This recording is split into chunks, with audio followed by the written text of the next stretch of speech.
caia por terra, que a tua palavra tenha livre curso em nosso meio. Pai, nós te pedimos em nome do Senhor e Salvador Jesus Cristo. Amém.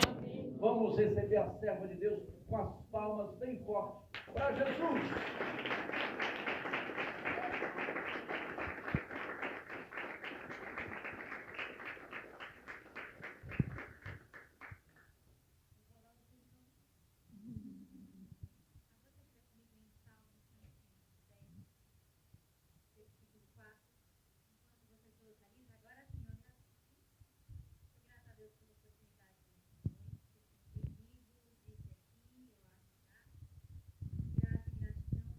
Palavras que me definem, porque a graça de Deus nos traz aqui, por isso nós somos gratos, né? Nunca foram méritos, foi, é e sempre será Jesus, né? Porque se não fosse ele, de verdade a gente não estava aqui. Eu sou grata a Deus pela oportunidade, grata a Deus por poder retornar a esta casa mais uma vez, é um prazer enorme. Grata ao pastor, a sua esposa, a sua família, que Deus continue abençoando. É bem verdade que nessa casa nós deixamos amigos, né? É um prazer revê-los. Também a Juju, eu não achei ela por aí, não veio, estava toda feliz e não veio. Mas sou muito grata a Deus, né? Porque cada lugar que a gente vai, a gente conhece um pouquinho de gente, né? Quando eu casar vai ser uma bênção, mas por toda misericórdia. Mas tudo bem. Sou muito, muito feliz nessa noite, realmente, porque é graça de Deus. Eu pude sentir a presença de Deus nesse lugar, né? Aleluia, Deus. Trago também a bênção e a paz do meu pastor Elias de Oliveira, sou da Assembleia de Deus, Ministério do Belém, tá bom? E ele sempre fala, onde você for, fala que eu mandei a paz lá, então recebam a paz aí, viu, pastor? Deus abençoe. Também agradeço o casal que foi me buscar lá em casa, Deus abençoe. Chegaram voando lá em casa, gente, muito rápido. Mas é uma bênção, obrigada, é uma grande ajuda para nós. Eu falei para eles que eu fui trabalhar hoje, eu trabalho bem longe, né? E olha aí, já um testemunho, porque quando eu vim aqui, eu tava, acho que não sei se eu tava estagiando, mas eu tava desempregada. E eu vim aqui estudando, porque eu fazia faculdade de biomedicina, quando eu vim, da última vez. Pra glória de Deus, estou formado, o Senhor me abriu uma porta na minha área. E o nosso Deus faz, né? O nosso Deus, Ele é fiel. E o Senhor tem sido bom para com as nossas vidas, não tem do que reclamar, gente. Deus é maravilhoso, né? E acho que é isso, acho que agradeço a todo mundo dessa vez, às vezes eu esqueci alguma coisa, mas também. Vamos lá? Salmo 127, versículo 4. Vai dizer assim a palavra do Senhor. Como flechas na mão do guerreiro, assim os filhos da mocidade. Vou ler mais uma vez, amém? Como flechas na mão do guerreiro, assim os filhos da mocidade. Pode se assentar? Deus, aleluia. Eu quero colocar em foco nesta noite a parte A do versículo 4, que vai dizer como flechas na mão do guerreiro. Grave isso no seu coração. Como flechas na mão do guerreiro. Nós lemos um salmo tanto quanto conhecido, e um salmo muito bonito em questão, um salmo de dependência, que vai dizer na sua epígrafe que todo bem procede de Deus. Se nós formos discorrer um pouquinho mais a fundo esse salmo, a gente vai perceber que o escritor desse salmo é Salomão. E para nós conseguirmos entender o que eu quero te dizer nesta noite, a gente vai ter que dar uma introduzida com Salomão. Por quê? Observe comigo, Salomão foi o homem mais sábio, corretamente? Salomão, quando ele tem a oportunidade de fazer uma petição a Deus, ele vai pedir a Deus sabedoria para poder governar o povo. Salomão vai escrever Eclesiastes, Provérbios e alguns salmos. Não me recordo agora quais eram os salmos. Salomão é de uma sabedoria estupenda. Salomão tem o conhecimento que é dado pelo Senhor. Ninguém nunca vai ter a sabedoria que Salomão teve, e ainda assim a sua riqueza e prosperidade, porque não pediu riqueza e recebeu. Mas nós vamos entender um pouco da origem de Salomão, nós vamos perceber algumas discrepâncias. Observe comigo, Salomão é filho de Davi. Davi foi alguém segundo o coração de Deus, alguém que o Senhor escolhera para governar seu povo, alguém que Deus, o próprio Deus, ungiu, alguém que Deus tinha um grande apreço. Porém, embora Davi fosse um homem segundo o coração de Deus, nós observamos na sua vida algumas falhas, alguns erros. Porque é impossível nós dizermos sou segundo o coração de Deus e não reconhecermos que somos pecadores. Eu acho interessante que a Bíblia coloca Davi como um homem segundo o coração de Deus, porém a Bíblia em nenhum momento esconde os seus pecados e seus erros. O que fazia Davi ser segundo o coração de Deus não era uma perfeição, não era uma máscara que ele usava, muito pelo contrário. O que fazia com que Davi fosse segundo o coração de Deus era justamente a sinceridade que existia no seu coração.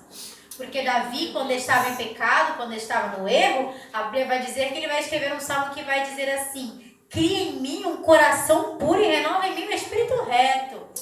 Ele vai pedir que o espírito não seja retirado de dentro dele. Davi, ele sabe reconhecer, ele sabe depender do perdão de Deus. Era isso, a sinceridade de Davi, que o fazia segundo o coração de Deus. Infelizmente, nós vivemos numa geração onde a aparência conta mais do que a essência. Nós vivemos em uma geração onde mostrar que está bem nem sempre significa estar bem. Infelizmente, nós estamos acostumados a mascarar os nossos erros, porque é muito bom vestir uma máscara de perfeição. Mas eu posso te contar uma coisa? Para as pessoas você pode esconder, das pessoas você pode esconder, mas diante de Deus não existem máscaras. Existe algo que me comove muito, eu aprendi isso com o meu namorado, que ele disse assim, ele pregou sobre Naamã, e ele disse sobre a armadura de Naamã. Aí o Espírito Santo ministrou no meu coração que eu sou grata a Deus, porque diante dele não existem máscaras. Porque ele conhece o que está embaixo das minhas armaduras. O maior segredo de Davi não estava em ser um menino inteligente, não consistia em ter matado o urso e o leão, em ter derrotado Golias pela graça de Deus. O maior segredo de Davi se encontrava na sinceridade. O maior segredo de Davi se encontrava na sua essência. Ao ponto que o seu coração era tão centrado em Deus, era tão focado no Senhor, que ele vai pedir: Senhor, não retira de mim, não saias daqui. Davi, quando ele pede a Deus, não retire de mim o teu espírito, ele estava dizendo: Senhor, se o Senhor tirar de mim o teu espírito, não sobra vida em mim. Se o Senhor tirar de mim o teu espírito, não sobra nada em mim. E hoje o Espírito Santo quer conversar conosco. Aleluia. Quem me conhece sabe que eu sou um pouco mais agitada. Mas essa noite o Espírito Santo quer conversar conosco e dizer: não adianta querer mascarar diante de mim. Não é tua perfeição que me faz te amar. Não é teu mérito que me faz te amar. É a minha graça que me faz te amar. É interessante que a Bíblia vai nos relatar então que Davi, certa feita, está no seu palácio em vez de ir para a guerra. Davi tem no seu palácio suas mulheres, suas riquezas. A Bíblia vai dizer que ele avista Betseba se banhando, mulher de Urias, de um de seus guerreiros mais fiéis. E é engraçado que Davi tinha tudo, tinha muitas mulheres, não precisava. Mas a cobiça nos olhos de Davi fez com que ele se apropriasse daquilo que não era seu. Jó vai dizer: eu fiz um pacto com os meus olhos de não cobiçar moça alguma. Davi, porém, vai cobiçar a mulher de Urias, e não apenas isso, ele vai tomá-la para si. Após o pecado, o adultério que Davi comete, não somente o adultério, mas a trairagem com o amigo dele, né? Vemos e convenhamos que ficou feio. A Bíblia vai dizer que a mulher engravida. Quando essa mulher engravida, o Senhor, Davi vai armar meios para que Urias achasse que o filho era seu. Mas Urias era fiel. Urias não saía da guerra, não se deitou com sua mulher, porque ele não suportava ver o povo pelejando e ele na sua casa. Davi não consegue ter bom êxito, então Davi coloca Urias na frente da guerra. É um plano para matar Urias. Urias morre. a criança nasce. Davi foi repreendido por Natã e a sentença dessa criança é a morte. A Bíblia vai dizer que Davi vai jejuar, Davi vai se colocar diante do Senhor, mas mesmo assim a criança morre. Logo após a criança morrer, Davi se levanta, come, ninguém entende nada, e ele vai dizer: enquanto a criança estava viva, eu fui pedir a misericórdia de Deus, mas agora a criança morreu, eu não posso fazer mais nada. A sentença do Senhor se cumpriu. Passa o momento de luto. Davi agora tem por sua esposa Betseba. E mais uma vez se deita com ela. Então a Bíblia vai dizer que Salomão vai nascer. Mas o que me chama a atenção é em 2 Samuel capítulo 12, verso 24. Que quando Salomão nasce, a Bíblia vai dizer: e o Senhor o amou. Aleluia. Isso me intrigou quando eu li, certa feita, porque como pode? Davi tinha mais filhos, que eram melhores talvez, filhos de maneira correta, melhor dizendo.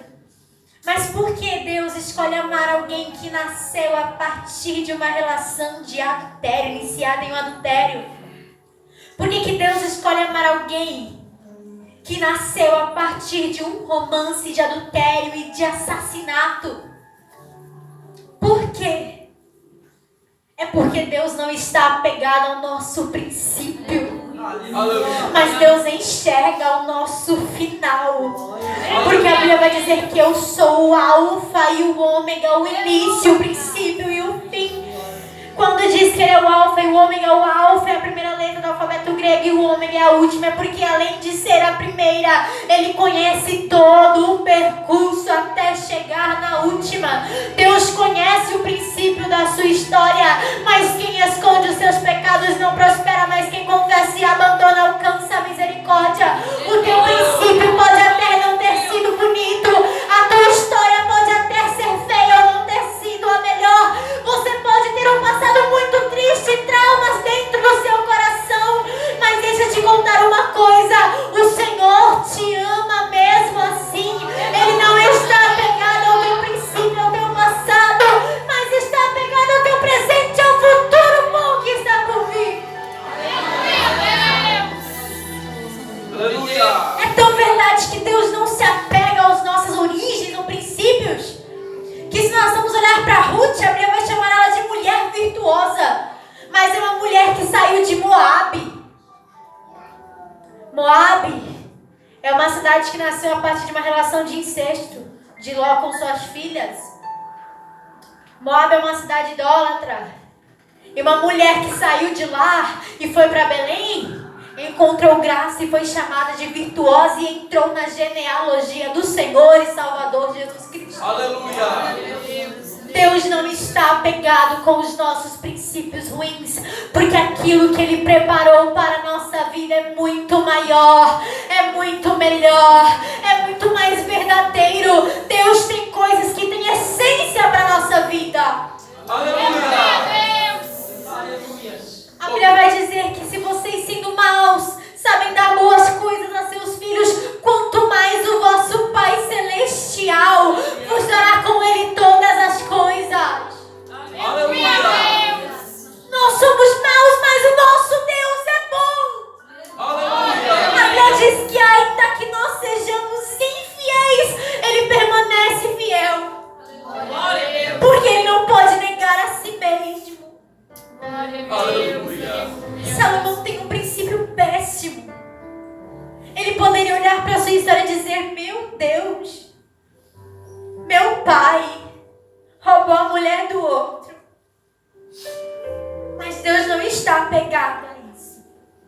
A Bíblia vai dizer: e o Senhor o amou. O Senhor o amou. Deus é enfático quando diz em sua palavra que o amou.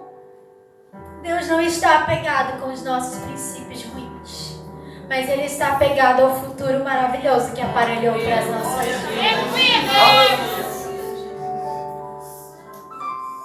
Deus o ama tanto que o estabelece como rei. Ele vai edificar. Ele vai entender que debaixo do sol tudo é vaidade. Mas ele vai entender que a criatura não pode contender com seu Criador. Salomão vai compreender o que é dependência, ao ponto que Provérbios são ensinamentos que realmente nos trazem a dependência. Só que quando nós chegamos a esse Salmo 127, eu vejo o ápice da dependência de Salomão, quando ele vai dizer: se o Senhor não edificar a casa, em vão trabalha os que edificam. Se o Senhor não vigiar a cidade, o sentinela está vigiando em vão. Ele estava dizendo: se não for nosso Senhor que construir e edificar, não adianta eu querer levantar muros, não vai dar certo. Se não for o Senhor cuidando, zelando, não adianta as maiores guardas vigiarem, vai estar inseguro.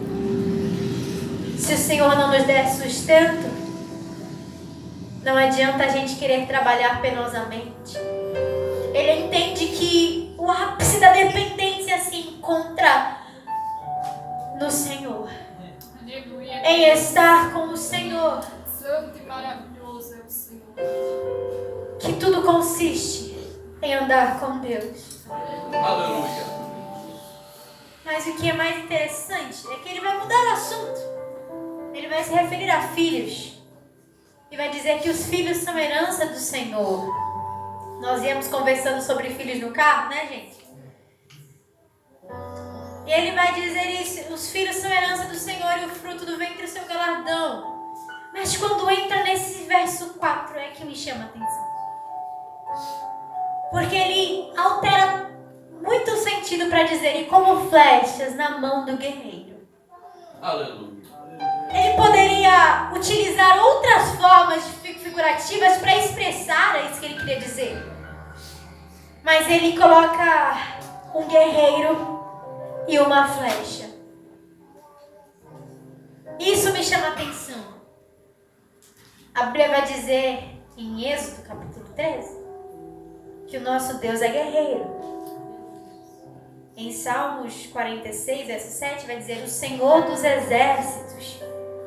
Nosso Deus é Deus vencedor nas batalhas, vencedor nas guerras. Glória a Deus. Aleluia. Mas por quê que ele escolhe uma flecha como armamento? A flecha, ela precisa de um arco e o guerreiro precisa de uma aljava. Ninguém carrega uma flecha sozinha. Mas por que ele não usa uma espada? É um instrumento só, coloca na cintura. É porque a espada é um instrumento em que a gente luta tete a tete. Eu preciso ter contato para lutar com a espada. Mas quando ele escolhe uma flecha, ele está escolhendo um instrumento que vai ir além, que vai mais longe. Por isso ele não carrega só uma. Esse é o sentido da nossa união. Nós não fazemos nada sozinhos. Às vezes você não consegue, mas seu irmão pode te ajudar, viu? Aleluia. Ele pode conseguir por você. É interessante que ele não leva uma só, ele leva várias na sua aljava e um arco na sua mão. É porque flecha, quando é lançada, tem um alvo. Ela tem que ser mirada, muito bem puxado o seu arco, na medida certa lançada, para atingir o propósito ao qual foi jogada. Flecha só é atirada com propósito e objetivo. O guerreiro sabe manusear muito bem as suas armas. Aleluia. O guerreiro sabe muito bem nos lançar. E é isso que eu quero te dizer nesta noite. O Senhor não te chamou para ser espada. O Senhor te chamou para ser flecha. E para ser flecha nas suas mãos. Aleluia. Deus está atirando flechas com objetivo. Mas bem verdade é que muitas vezes Ele está nos guardando na sua aljava. Isaías vai dizer: guarda-me como uma flecha polida na sua aljava. É porque nós temos momentos. Existem tempos. Salomão vai dizer que há tempo determinado para todas as coisas debaixo do céu. E Deus quer nos lançar. Mas é a seu tempo apropriado. O Senhor tem sempre um propósito com o nosso coração. E Deus sempre tem um objetivo muito maior e muito melhor do que o nosso. Entenda comigo que esse momento de solidão, que esse momento em que parece que as coisas não fluem e não acontecem na sua vida, que esse momento de muitas partidas, traumas e angústias, que esse momento de tristeza não são para te matar, mas muitas vezes o Senhor está te guardando na aljava para te preparar. Entenda comigo que dores forjam caráter. Eu percebo muitas vezes quantos traumas eu tive que enfrentar. Dores, eu passei muitos problemas na minha área sentimental. Carreguei algumas cicatrizes e percebia que as minhas dores curavam outras pessoas. Porque às vezes Deus está nos guardando na sua aljava para nos lançar para o propósito certo. Glórias a Deus. O Senhor quer nos lançar para os propósitos que Ele tem para a nossa vida. Existe aquela frase bem clichê que fala que o melhor lugar para se estar é no centro da vontade de Deus. Entenda comigo, o Senhor tem um objetivo quando Ele te guarda. O Senhor tem um propósito quando Ele te guarda. É porque Ele está simplesmente mirando no alvo para poder te pegar da aljava, te colocar no arco e te lançar para aquilo que Ele aparelhou para a sua vida. Por isso Ele está nos dizendo nessa noite: como flechas nas minhas mãos. Como flechas nas minhas mãos. É porque o nosso guerreiro é valente, não erra o alvo, não erra o propósito, não erra o objetivo. O nosso Deus não erra o ponto certo. Ele está nos convidando e nos dizendo: para de querer ser espada, de tentar com suas forças. A flecha é leve, mas ela chega ao destino. A flecha é leve, sozinha não faz, sem a minha força não vai, mas comigo te atirando você chega lá. A espada ela é pesada, ela pode até ferir com mais facilidade, mas as mãos do nosso guerreiro é forte o suficiente. A flecha é exatamente o maior sinônimo de dependência. É porque a flecha sem velocidade, sem a medida certa de ser lançada, sem a puxada certa, sem a mira correta, ela não chega, ela não voa. Mas as flechas lançadas pela mão do valente, além de chegar ao seu destino correto, elas tomam uma altitude tão elevada, elas voam tão alto. E aí que Isaías vai dizer que aqueles que esperam no Senhor renovarão as suas forças, subirão com asas como águias, correrão e não se cansarão, caminharão e não se fatigarão. Em nome do Senhor Jesus, você vai chegar lá. Ele vai te lançar. Às vezes eu paro para analisar. A Bíblia vai dizer: sabes tu como Deus opera? E também vai dizer que operando Ele ninguém pode impedir, correto? Às vezes eu paro para ver algumas coisas na vida e penso: por que tinha que ser desse jeito? Poderia ter sido mais fácil. Mas Deus nos mostra que Ele é maior que as nossas cicatrizes. Aleluia, Deus. Que os propósitos dele se cumprem pela sua fidelidade e bondade. Poderia ter sido mais fácil para você, mas o tempo na aljava te preparou para atingir o objetivo que Ele traçou para a sua vida. Glória a Deus. Entenda comigo, você poderia sim ser espada, ter força. Você poderia ser lança, mas não ia chegar muito longe. Você poderia ser qualquer tipo de armamento. Mas entenda comigo. Se não fosse a mão do valente, você não teria jeito. Aleluia. É Deus. Você poderia querer ser escudo. Mas quem é você para defender o guerreiro? Poderia ser espada. Mas me responde se você sabe lidar com seus próprios problemas para poder querer peitar por aí. Você poderia ser lança, mas não ia chegar tão longe. Por isso que Deus te fez uma flecha. Aleluia. Porque enquanto Ele te colocava na aljava, enquanto você estava guardado na sua aljava, você caminhava com Ele. Aleluia.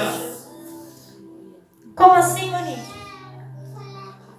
Era passando pelo vale dentro da aljava dele, sabendo que Ele está com você? Era caminhar em verdes pastos e guiado pelas águas tranquilas? Era andando pelo vale da sombra da morte e não temendo mal algum, porque a presença do Senhor era notória? Aleluia, Deus.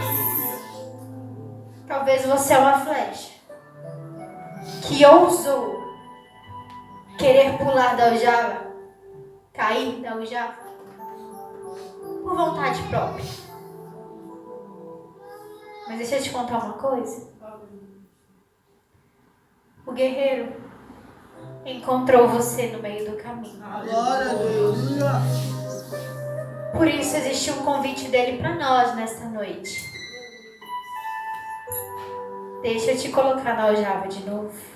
Glória a Deus. Em meio aos seus caos ou às suas felicidades, caminha na minha aljava de novo.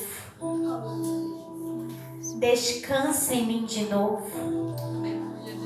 Volta a orar de novo. Volta a cantar de novo. Aleluia. Volta a me adorar, a me buscar de novo. Porque enquanto você me adora guardado, eu te preparo para o propósito que eu tenho aparelhado para a sua vida. Aleluia. Nós queremos ser lançados pelas mãos do valente, correto?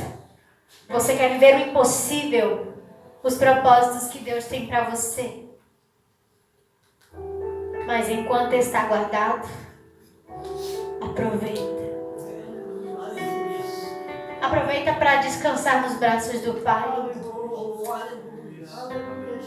Aproveita para derramar o seu coração diante dele.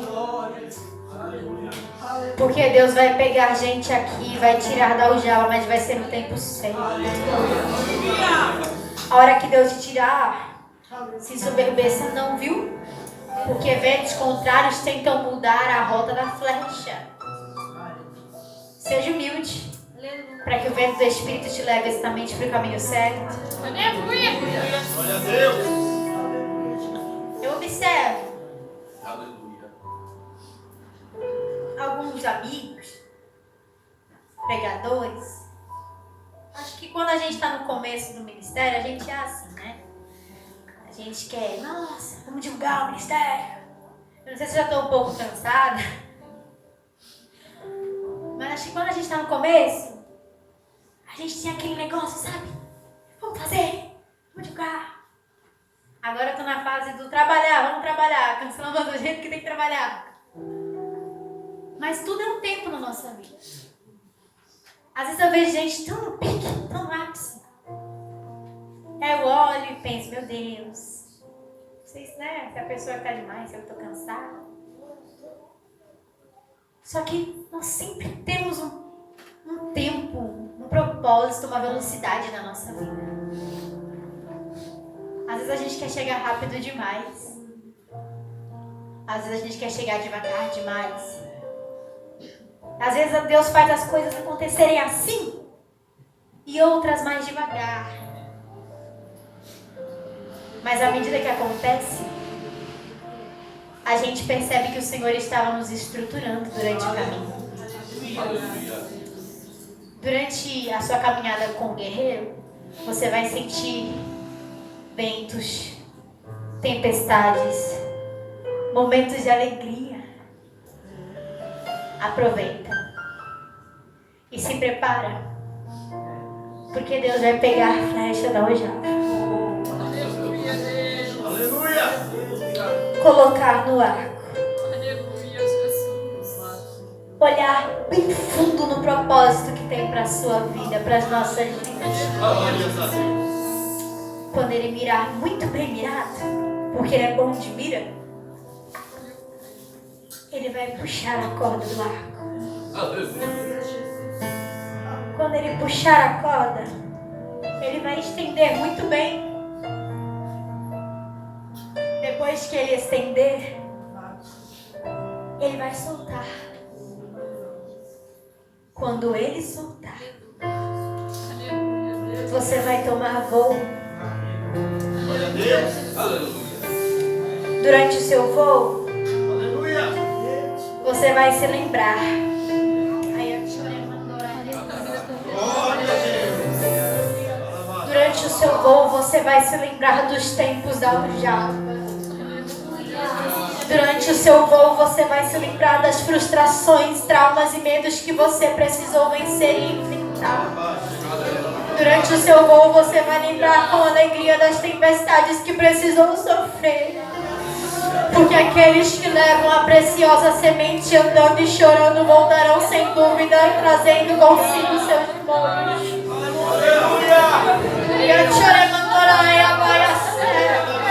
Durante o seu voo, você vai trazer à memória aquilo que te dá esperança.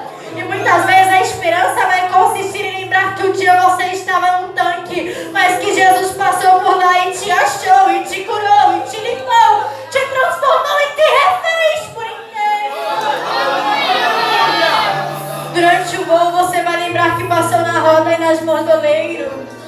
Você vai lembrar que nas mãos do oleiro você se quebrou e ele te refez. Te refez por inteiro, de dentro para fora. Curou as suas dores e seus traumas. Durante o seu voo você vai se lembrar que Deus não está